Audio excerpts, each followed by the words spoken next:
Hey everyone, Emeka here. How's it going? In this video, I want to walk you through what I use to keep track of my revenue, my expenses, my receipts, and everything in relation to the business and just the system that I use. This is a follow-up on the previous video I did on the business side of things. I'll have a link to that in the description if you haven't watched that.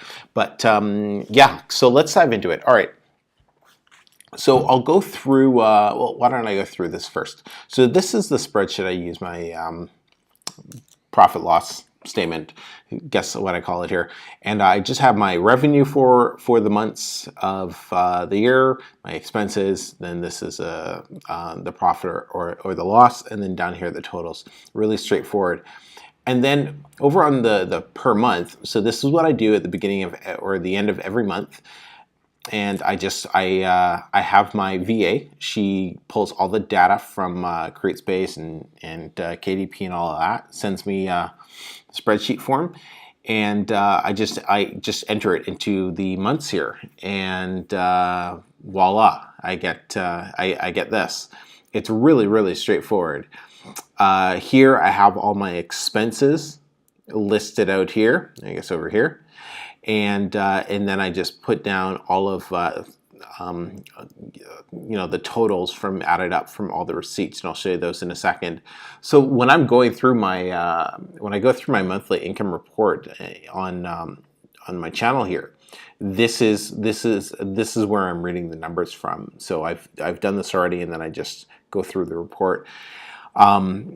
You can see the yellow tab. I can't put my mouse over it because I think then it'll break down some of my niches and stuff. But the yellow note that I've put up on like publishing costs, for example, that's where so the 767, I have all of the breakdown. So all of the different individual expenses broken down inside there, so I have quick reference should I want to check something or compare it to the previous months or whatnot.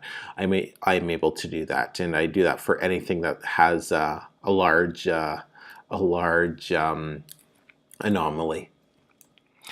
So let's dive into the other document I wanted to show you. So this is how I keep track of all my receipts. So I just have 2017 receipt, and I have broken down every month. And then what I do, I'll show you as much as I can without trying to give away too much here. So what I do is I just, so for example, AWeber, they send a receipt via email. So I just save the actual email and I put it right into this folder. And I do that as soon as I get it, because it's easier to do it right when I see right when I get the email, because then boom, I just take the 3 seconds and put it into the folder.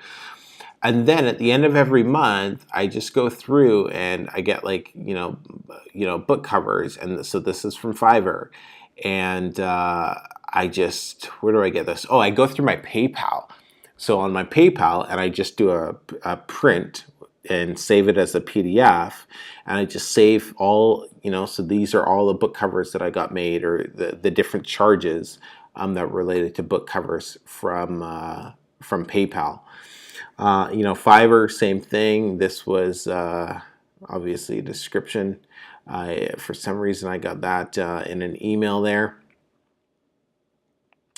And then, yeah, so that's what I do, and I go through and get all of these, just add up all the receipts and everything there. So it's a relatively simple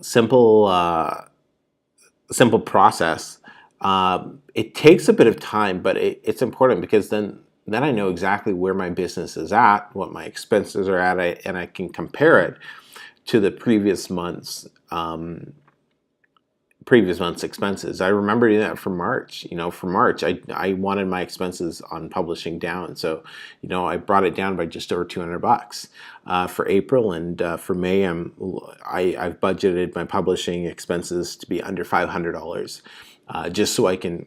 There's some other things that I want to spend money on, so I'm just making sure I don't go crazy in certain areas, so I can put money into the business in other areas that are going to bring in some more revenue. So different things like that. Let me know if this helped. If you have any questions, of course, just hit me up in the comment section. I'd be more than happy to